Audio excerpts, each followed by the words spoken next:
नमस्कार साथियों, मैं डॉक्टर सरला। आज का हमारा जो टॉपिक है वो भारतीय संविधान के भाग है। बहुत ही अच्छा टॉपिक है और इस जो कॉन्सेप्ट है उसको समझ लेते हैं तो बहुत सारे आपके कॉन्सेप्ट क्लियर हो जाएंगे। तो आइए भारतीय संविधान के भाग में जान लेते हैं। भारतीय संविधान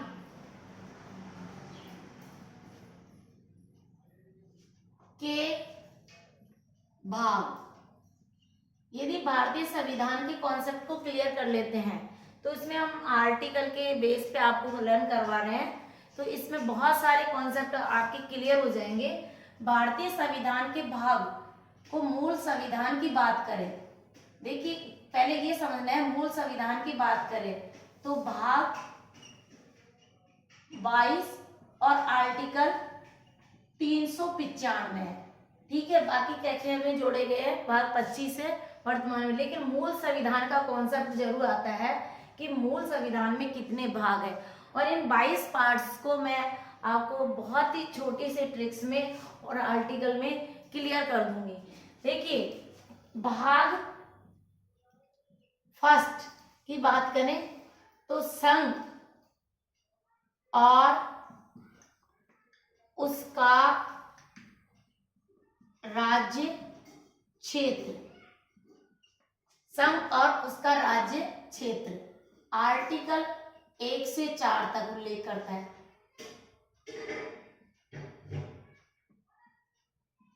अब हम जो हमारा टॉपिक है, अगला जो टॉपिक है मैंने वैसे डाल दिया कि भाग 1 से 4 तक अनुच्छेद में क्या क्या बात बताई गई है। देखिए भाग फर्स्ट में भारत राज्यों का संघ है, ये 2003 में क्वेश्चन आ गया है। भारत राज्यों का संघ है, आर्टिकल कौन किस में उल्लेख किया गया तो फर्स्ट है। भारत और इंडिया दोनों को भारत के नाम से जाना जाता है, ये क्वेश्चन भी 2003 में आरएस में आ चुका है, दोनों क्वेश्चन आ चुके हैं। फिर बात करें आर्टिकल 2, तो आर्टिकल 2 में फर्स्ट में तो भारत राज्यों का संघ है, भारत और इंडिया दोनों नामों से भारत को जाना जाता है, और ये एक आर्टिकल 1 में बात कही है।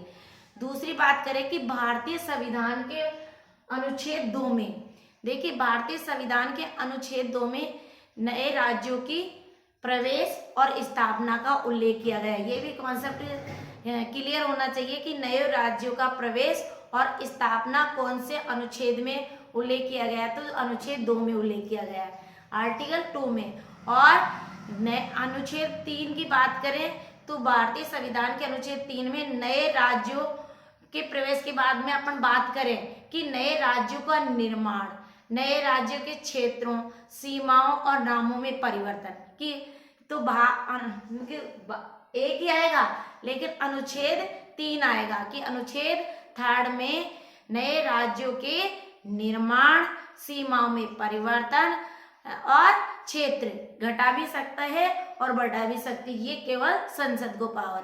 तो हम तो अभी तो आपके पार्ट पढ़ रहे हैं और इसमें जो मेन आर्टिकल वो पढ़ रहे हैं, फिर डिटेल से हमारा डेली का एक एक चैप्टर होगा, उसमें आपको डिटेल से कॉन्सेप्ट को मेंस के हिसाब से मैं करवा रही हूँ, ठीक है। तो आपका पीडी तो वैसे ही क्लियर हो जाएगा। नेक्स्ट देखिए भाग 2, भाग 2 नागरिकता का उल्लेख किया गया है। नागरिकता, क्योंकि हमारा टाइटल ही क्या है भाग, इसलिए नागरिक भाग को मैं समरी में समझा देती हूँ।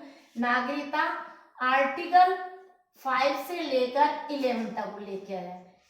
भाग 3 मूल अधिकार, भाग 3 में किसकी बात कही है, मूल अधिकार में, और अनुच्छेद 12 से 35 उल्लेख किया गया है। भाग 4 ये मूल अधिकार करें तो ये संयुक्त राज्य अमेरिका से, ये भी साथ के साथ क्लियर हो गया। भाग 4 में नीति निर्देशक तत्व, नीति निर्देशक तत्व अनुच्छेद 36 से 51 तक, और ये आर्यलैंड से लिए गए, ये भी ध्यान रखना है। फिर भाग 4 कै 4 कै आर्टिकल 51 कै, ए भी लिख सकते हो अल्फाबेट वाला। ये मूल कर्तव्य जो सोवियत रूस से लिए गए हैं, सोवियत रूस से लिए गए हैं। अब देखिए भाग 5 संघ अनुच्छेद आर्टिकल 52 से 151, अनुच्छेद 52 से 151 तक संघ का उल्लेख किया गया है। भाग 6 राज्य अनुच्छेद 152 से 237 तक उल्लेख किया गया है।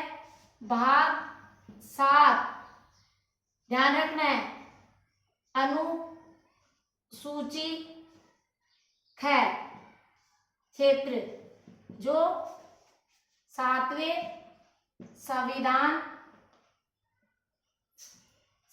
संविधान संशोधन के तहत भाग 7 को समाप्त कर दिया गया है, समाप्त कर दिया गया है। आर्टिकल 238 आ जाएगा। भाग 8 की बात करें, रटने की जरूरत नहीं है, ओनली फॉर आपको कॉन्सेप्ट को समझना है। कहीं पे भी रटने की कोई आवश्यकता बिल्कुल भी नहीं है, बस आपको कॉन्सेप्ट को समझना है। यहाँ कॉन्सेप्ट आपका क्लियर हो जाता है तो कहीं कोई दिक्कत नहीं आएगी। 8 यानी संघ और राज्य क्षेत्र। भाग 8 में क्या हो गया, संघ और राज्य क्षेत्र और आर्टिकल अनुच्छेद 239, ये रटने की जरूरत नहीं है, ये आर्टिकल समझने, क्योंकि ये डिटेल फिर मैं आर्टिकल वाइज से टॉपिक आपको डालूंगी और कॉन्सेप्ट भी आपका क्लियर हो जाएगा। तो 239 से 242 तक उल्लेख किया गया है। भाग 8 अनुच्छेद 239 से 242। पार्ट 9 ये वेरी मोस्ट है, ये वेरी मोस्ट है, ये वेरी मोस्ट है।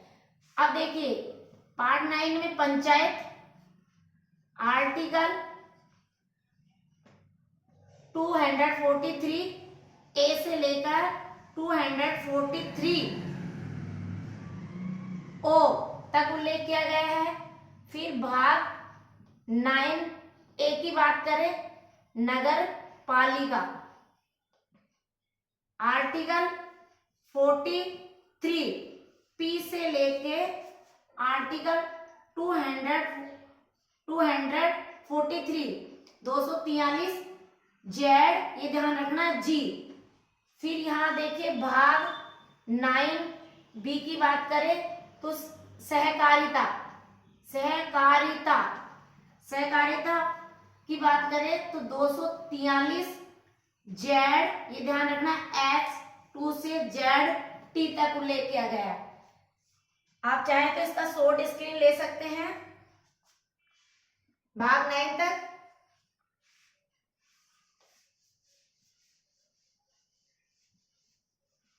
स्क्रीन शॉट लेके आप अपना रखें और फिर जब भी फ्री हो तो आप सुने, कॉन्सेप्ट को समझें। बहुत ही अच्छा टॉपिक है, इसमें पूरा संविधान को पढ़ेंगे आर्टिकल वाइज है, और आपको जो आपका आर्टिकल लर्न नहीं होता वो भी लर्न हो जाएगा। अपने पार्ट्स 9 तक हो गए। अब पार्ट्स 10 की बात करें, पार्ट 10 से भाग 10 कहीं रटने वाली बात नहीं है, आपको बिल्कुल समझने वाली बात है। संघ की बात करें 10 में तो अनुसूचित जाति और अनुसूचित जनजाति क्षेत्र, आप इसको शॉर्ट में एससी और एसटी भाग 10 में अनुसूचित जाति क्षेत्र का उल्लेख किया गया है, ये ध्यान रख ले। SC ST कर सकते हैं। आर्टिकल 244A यानी 244 और 244A। कहीं कोई यहाँ तक कोई प्रॉब्लम नहीं है। फिर भाग हम 11 की बात करें, भाग 11।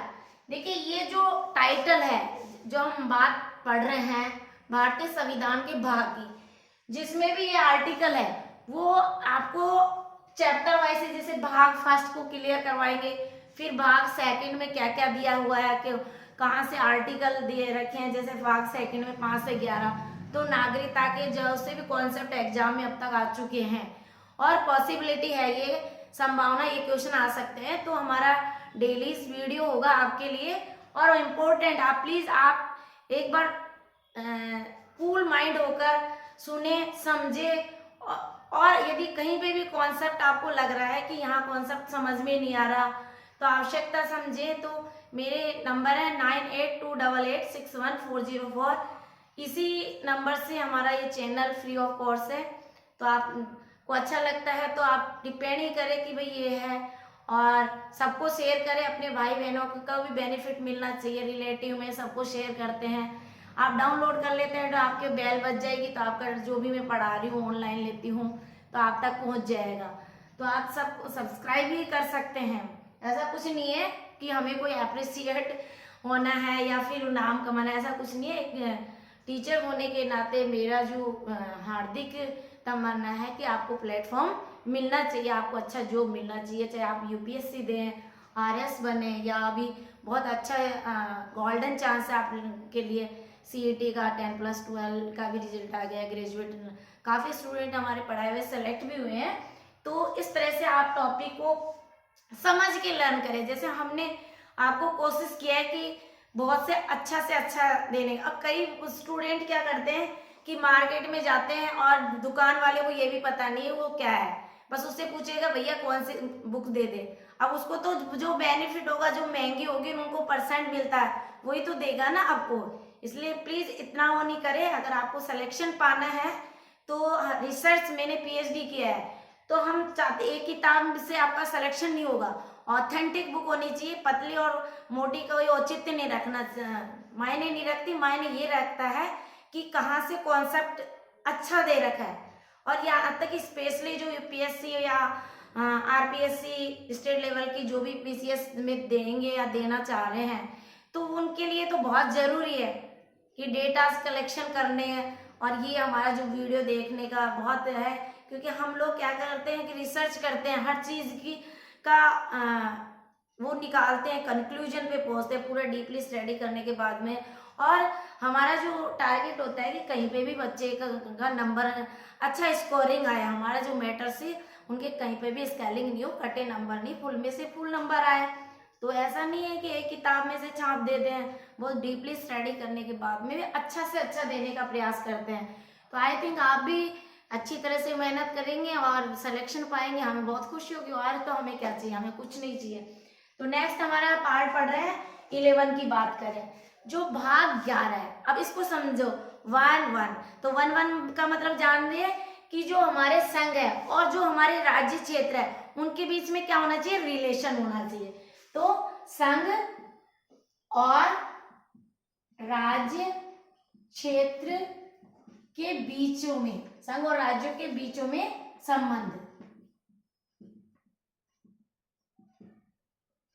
ऐसे समझिए, रटने की जरूरत नहीं है। 1-1 यानी 11, एक 2 हो जाते हैं ना, तो आर्टिकल फर्स्ट और फर्स्ट क्या कहते हैं, संबंध की बात करते हैं कि हमारे जो संघ है और राज्य है उनके बीच में क्या होना चाहिए, संबंध होने चाहिए। तो संबंध की बात करते ही हमारे दिमाग में देखो घंटी बज गई कि जब संघ और राज्यों के बीच में संबंध की बात करते हैं, संघ और राज्यों के बीच में संबंध की बात करते हैं, तो हम 245 से और 245 से ये आर्टिकल ध्यान रखना, संघ और राज्यों के बीच में 245 यहां से करेंगे, संबंध आ गया संघ और राज्यों के क्षेत्र के बीच में संबंध। अब जब संघ और राज्यों के क्षेत्र के बीच में संबंध की बात करेंगे, पूरा पढ़ना है, 245 से हम स्टार्ट करेंगे और 245 के बाद में स्टार्ट करते हैं तो आर्टिकल कितना आ जाता है 263।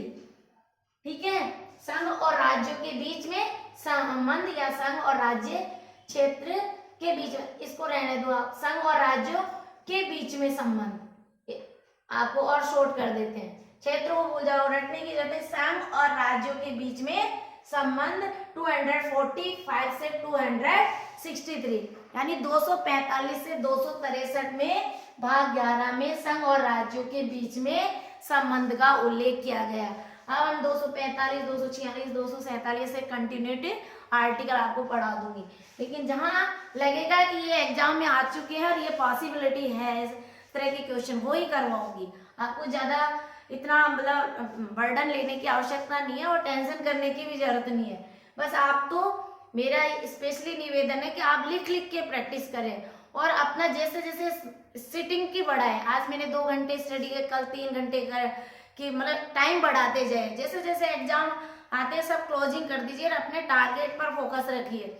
यदि इस तरह से कर लेते हैं तो आपको मैं चैलेंज करती हूँ कि आपको सिलेक्शन होने से कोई नहीं रोक सकता। ठीक है, अब नेक्स्ट है भाग 12 12। अब जस्ट 12 आते हैं, अब देखो 12 से अपन कर सकते हैं इसको वित्त संपत्ति, वित्त संपत्ति संविधाएं। अब जब वित्त आएगी हमारे पास में, बजट आएगा, वित्त संपत्ति और संविधाएं, तो क्या होगा और वाद, और क्या हो जाएगा वाद हो जाएगा। वित्त संपत्ति संविधाएं और वाद। वित्त आएगी हमारे पास, पैसा आएगा, इसको ऐसे रट सकते हैं। भाग 12, भाग 12 क्या है, वित्त, पैसा, संपत्ति, संविधाएं और वाद। ये आते हमारा आर्टिकल किससे 264 वित्त आ गया, संपत्ति आ गई, संविधाएं आ गई और वाद आते ही 264 से ध्यान होगा 301। अब ये 301 की बात आ गई। जब भारतीय संविधान में फंडामेंटल राइट्स को हमने पढ़ा था तो उसमें एक संपत्ति का मौलिक अधिकार था और वो 31 आर्टिकल में था, लेकिन जब 44वां संविधान संशोधन 1978 में संपत्ति के अधिकार को निरस्त कर दिया गया, बिल्कुल खत्म करके आर्टिकल 300A यानी कै में क्या दर्जा दे दिया गया, विधि का दर्जा दे दिया। तो हम जब डीपली आर्टिकल पढ़ेंगे तो ये इसको भी आपको क्लियर, या विधि या कानूनी का अधिकार का दर्जा दे दिया, ये वही आर्टिकल है। क्लियर? तो वित्त संपत्ति संविधाएं और वाद, वित्त संपत्ति संविधाएं और वाद आर्टिकल 264 से 301 तक। जहाँ आर्टिकल महत्वपूर्ण होगा हम नेक्स्ट वीडियो में आपको जो जो आर्टिकल है वो बता देंगे। अभी हमारा जो कॉन्सेप्ट है भाग को लेकर, कि भाग से भी कहीं ना कहीं क्वेश्चन, एक क्वेश्चन 100% आता है। अब आ जाता है हमारा 13। अब 13 आते ही हमारे एक वीडियो बन गया कि भाग 13 क्या कहता है कि जो भारत के जो राज्य क्षेत्र हैं उनके भीतर व्यापार और वाणिज्य, भारत के राज्य क्षेत्र के भीतर व्यापार वाणिज्य, व्यापार वाणिज्य, भारत के राज्य क्षेत्र के भीतर जो व्यापार वाणिज्य की बात करता है वो आर्टिकल हमारा कौन सा आ जाएगा, भाग 13। भारत के राज्य क्षेत्र के भीतर की बात करें तो व्यापार और वाणिज्य की बात आ जाए तो हमारा आर्टिकल कौन सा हो जाएगा, आर्टिकल 301 से आर्टिकल 307 है। भारत के राज्य क्षेत्र के भीतर व्यापार वाणिज्य, भाग 13 भाग 13 भारत के राज्य क्षेत्र के भीतर व्यापार वाणिज्य, भारत के राज्य क्षेत्र के भीतर व्यापार वाणिज्य। तो आर्टिकल 301 301 से 307 307। नेक्स्ट आ जाता है भाग 14। भाग 14 आते ही हमारे दिमाग में समरी घुस जाती है कि जब हम बात करते हैं यूपीएससी और आरपीएससी सेवा की तो ये हमारी वही बात कहेगा। 14 चैप्टर को आप ऐसे भाग 14 को ऐसे याद कर सकते हैं, 14 को ऐसे याद कर सकते हैं कि जो संघ और राज्यों के अधीन सेवाएं, संघ और राज्यों के अधीन सेवाएं, संघ और राज्यों के अधीन सेवाएं। अब देखिए ये क्यों बताया, ये इसलिए वेरी मोस्ट है कि आर्टिकल 312 में अखिल भारतीय सिविल सेवाओं का ही उल्लेख किया गया है। आर्टिकल 312 में अखिल भारतीय सिविल सेवाओं का ही उल्लेख किया गया है, इसलिए that is very very important article. तो संघ और राज्यों के बीच में अधीन सेवाएं, और संघ और राज्यों के बीच में अधीन सेवाएं से हम पढ़ेंगे आर्टिकल 308। ये ध्यान रखना है, स्पेशली आ जाए अखिल भारतीय सेवाओं का उल्लेख कौन से अनुच्छेद में किया गया है, तो आपको 312 करके आना है, भाग 14 करना है। तो भाग 14 में संघ और राज्यों के अधीन सेवाएं आर्टिकल 308 से लेकर 323 तक, 323। अब देखिए भाग 14 पढ़ रहे हैं, 14 पढ़ रहे हैं, तो अब ये हमारे जीवन में आती है कि भाग 14 में एक बात और डाल दी है, अधिकरण डाल दिया, यानी केंद्रीय प्रशासनिक अधिकरण, केंद्रीय प्रशासनिक अधिकरण। भाग 14A में अधिकरण शब्द का उल्लेख किया गया है। अब जब अधिकरण की बात आ जाए तो 323 में केंद्रीय प्रशासनिक अधिकरण का उल्लेख किया, और अन्य विषयों पर अधिकरण, अन्य विषयों पर अधिकरण, अन्य विषयों पर अधिकरण। तो आर्टिकल पूछ ले तो ये 323B, ये केंद्रीय प्रशासनिक अधिकरण 323A। क्लियर, ये भाग 14A में जोड़ दी गई है। और भाग 15 वेरी वेरी मोस्ट क्यों है, क्योंकि निर्वाचन का उल्लेख किया गया है। भाग 15 में किसका उल्लेख किया गया है, निर्वाचन का, और निर्वाचन आते ही आर्टिकल 324 से लेकर 329 तक उल्लेख किया, 329 तक, वेरी वेरी मोस्ट पार्ट। भाग 15 में निर्वाचन का उल्लेख किया गया।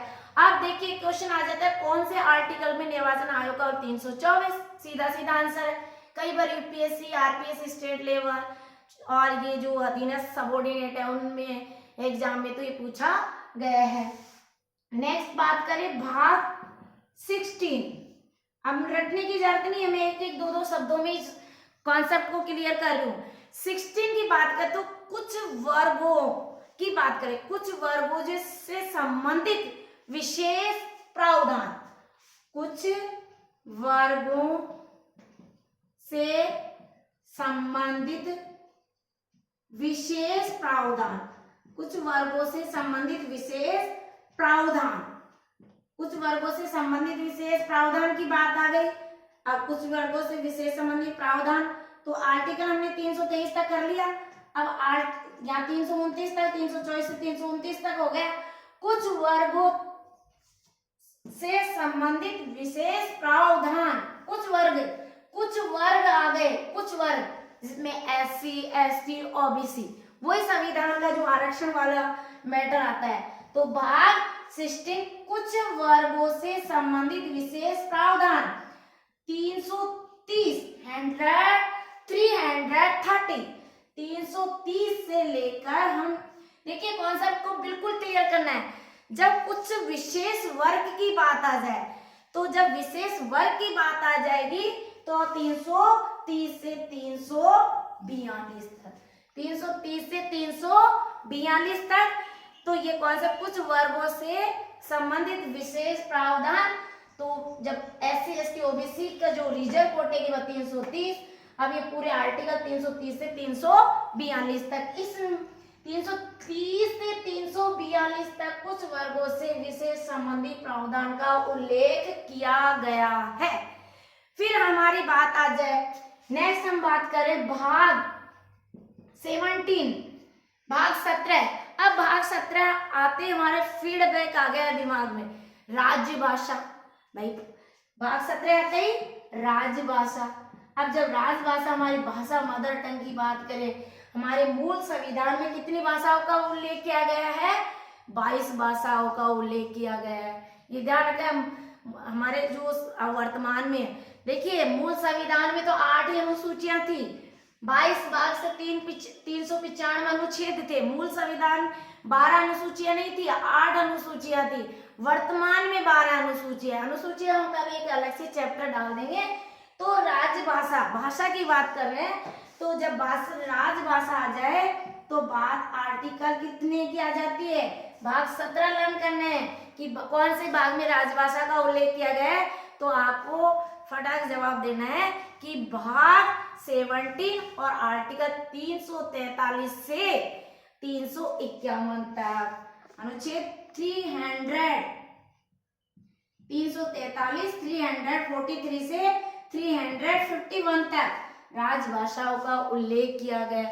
और सीधा सीधा राजभाषाओं का कौन से अनुच्छेद में किया गया? 343। राजभाषा का उल्लेख सीधा पूछ ले, राजभाषा का उल्लेख कौन से अनुच्छेद में? 343।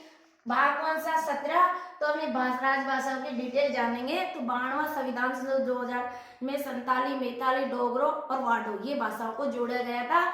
जबकि मूल संविधान की बात कर रहे हैं, वर्तमान संविधान की बात कर रहे हैं कि अब वर्तमान संविधान में कुल 22 भाषाएं हो गई है। अब देखिए 22 भाषाएं हो गई। देखिए कहाँ से कॉन्सेप्ट आप एक बुक में जो हमारे चैप्टर है आपको दे रहे हैं मैटर, एक बुक में कहीं नहीं मिलेंगे। गाइड से सिलेक्शन नहीं होता है। फिर मैं बार बार आपको 5 से 2 मिनट के बीच में यही बताती हूँ कि बहुत सारे स्टूडेंट किताब को रट डालते हैं। किताब को रटना अच्छी बात है, समझना अच्छी बात है, लेकिन आपके सिलेबस से टाइटल लेने हैं। फर्स्ट टाइटल यदि उस बुक में मिल रहा है पढ़ रहा है, सेकंड टाइटल यदि उस बुक में पढ़ना है तो पढ़ना है, थर्ड चैप्टर नहीं मिल रहा है तो जबरदस्त पूरी किताब नहीं पढ़नी है। इसी को डेटा कलेक्शन कहते हैं, इसको स्मार्ट वर्क कहते हैं। आप सिलेबस लीजिए मार्केट में, उसमें जो टाइटल बुक्स देखिए जाइए। और फिर भी हमारा तो आज का अगला वीडियो होगा तो आपको सिलेबस पे ही यूनिट वाइज से सिलेबस समझाएंगे और यूनिट वाइज से बुक भी बताएंगे। तो किसी भी की भी तैयारी करें तो प्लीज आप टाइटल देखें कि ये टाइटल सिलेबस के टाइटल उस बुक में है तो ही बुक खरीदे, अन्य अदरवाइज पैसे वेस्ट है। पैसे प्लस में अपना जो वैल्यू है, टाइम ऑफ वैल्यू, इसको समझे। तो भाग 17 तक हो गया राजभाषा, आर्टिकल 343 से 343 से 351 तक। अब देखिए पार्ट 18 हमारे आर्टिकल कितने हो गए? 351 तक हो गए। अब भाग 18 आते फीडबैक आ गया, क्या आ जाएगा? 18 आते ही हमारा आपातकाल। भाग 18 में आपात, और आपात के अनुच्छेद कौन से हैं? 352 से 360 तक। देखिए युद्ध, हमारे देश में जब युद्ध बाह्य आक्रमण हो रहा हो तो अनुच्छेद 352 का प्रयोग करेंगे। ठीक है, ये ध्यान रखें। यदि शासन व्यवस्था, हमारी स्टेट की शासन व्यवस्था सुचारू रूप से नहीं चल रही हो, राज्यपाल से नहीं चल पा रहा हो, स्टेट की प्रशासनिक व्यवस्था वो नहीं चल पा रहा है, तो संवैधानिक स्थिति डगमगा तो अनुच्छेद 356 का। यदि भूकंप आ गया, बाढ़ आ गई, आपातकालीन बीमारी आ गई, तो वित्तीय संपत्ति, वित्तीय साख, हमारी फसल चौपट हो गई तो 360 का प्रयोग करते हैं आर्टिकल। तो ये तीनों आर्टिकल वेरी आपात से संबंधित है। जब आपातकालीन आते आपका दिमाग में, मेमोरीज में क्लियर होना चाहिए कि भाग 18 है वो आपात से रिलेटेड है। भाग 18 भाग 18 आपातकालीन इमरजेंसी 352, यदि युद्ध बाह्य आक्रमण में 352, संवैधानिक स्थिति, शासन व्यवस्था सुचारू रूप से नहीं चल रही हो राज्य में तो 356, और यदि कोई वित्तीय आपात, कोई साख संपत्ति को खतरा हो, बीमारी हो, भूकंप आगे चौपट होगी तो 360 का प्रयोग करते हैं। तो भाग 18 आपातकालीन क्लियर, 352 से 360। और भाग 19, अब 19 आते ही ये स्टेप में मत भूलिए, 19 आते आपके दिमाग में ये हो जाएगा प्रकीर्णन। प्रकीर्णन, भाग 19 में प्रकीर्णन। अब देखिए भाग 19 आते ही आर्टिकल 361 से लेकर आर्टिकल 367, यहां से भी एक दो आड़े 367 वाला आर्टिकल महत्वपूर्ण है। तो भाग 19 की बात करें तो प्रकीर्णन 361 से 367 तक उल्लेख किया गया है। इसमें हम 380 का भी आर्टिकल पढ़ेंगे, वेरी मोस्ट है। अब भाग 19 प्रकीर्णन, 19 प्रकीर्णन, प्रकीर्णन, प्रकीर्णन, ऐसे ध्यान रखना है, समझना है। 361 से 367। अब 20 आते ही हमारे दिमाग की 20, भाग 20 संविधान संशोधन। संविधान संशोधन प्रक्रिया, संशोधन प्रक्रिया और अनुच्छेद 368। संविधान संशोधन प्रक्रिया कहां से लिए गई है? दक्षिण अफ्रीका के संविधान से। क्लियर? भाग 20 क्या कहता है? संविधान संशोधन प्रक्रिया। संविधान संशोधन प्रक्रिया, संविधान संशोधन प्रक्रिया भाग 20 और आर्टिकल केवल 368। और जो संविधान संशोधन प्रक्रिया कहां से ली गई है? दक्षिण अफ्रीका से।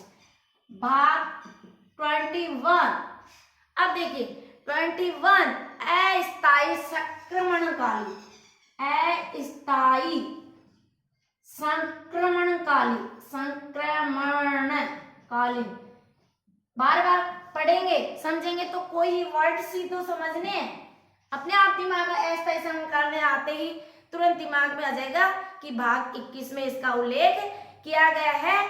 तथा विशेष उपबंध, तथा विशेष उपबंध, विशेष उपबंध कौन से अनुच्छेद में? अब ये ध्यान रखना, हमारा खत्म कहाँ हुआ? 368 खत्म हो गया, संविधान संशोधन प्रक्रिया और अनुच्छेद आर्टिकल 369। अब जब 369 की बात करेंगे तो 369 के बाद में अनुच्छेद 392 तक किसका उल्लेख किया गया है? भाग 21 में अस्थायी संक्रमणकाली तथा विशेष उपबंध, अस्थायी संक्रमणकाली तथा विशेष उपबंध आर्टिकल 369 से 392। और लास्ट हमारा भाग फाइनल है भाग 22, जिसमें हम बात करें संक्षिप्त, संक्षिप्त भाषा, संक्षिप्त भाषा, ये चीज रखनी है, संक्षिप्त भाषा, संक्षिप्त भाषा हिंदी भाषा में प्राधिकृत पाठ, हिंदी भाषा में प्राधिकृत पाठ, प्राधिकृत, ये शब्द रख लेना, प्राधिकृत पाठ, संक्षिप्त भाषा तथा हिंदी भाषा में प्राधिकृत पाठ, जो कि आर्टिकल कितना खत्म हुआ? आर्टिकल 393 से लेकर 395, आर्टिकल 393 से लेकर 395। भाग कौन सा था? 22। भाग 22 में संक्षिप्त भाषा हिंदी भाषा में प्राधिकृत पाठ, संक्षिप्त भाषा हिंदी भाषा में प्राधिकृत पाठ, भाग 22 अनुच्छेद 393 से 395। ये हमारे जो आर्टिकल्स थे, आर्टिकल 1 से लेकर आर्टिकल मूल संविधान की बात 395, देखो इसमें मैंने ये भागों में और कुछ वर्ड्स में आपको देने की कोशिश की है, ताकि आपका 1 या 2 क्वेश्चन यहाँ से आए तो छूटे नहीं। इस तरह से आपकी जो रणनीति है वो इस तरह की होनी चाहिए। अब हम अगला जो हमारा वीडियो होगा, हम टॉपिक वाइज से आपको प्रत्येक भाग में जो भी आर्टिकल है उसको जहां से एग्जाम में आएंगे पूरी संभावना वो आर्टिकल देने अगले चैप्टर में हम आपको देंगे। और बहुत ही अच्छा लगता है जब स्टूडेंट्स अपने जितने भी वीक पॉइंट्स बताता है या प्रॉब्लम बताता है, फिर भी कोई भी प्रॉब्लम होता है, हमारा समर वेकेशन चल रहा है तो आप आ सकते हैं, क्लास ज्वाइन कर सकते हैं। Thank you so much. Like करें, सब्सक्राइब करें और शेयर करें।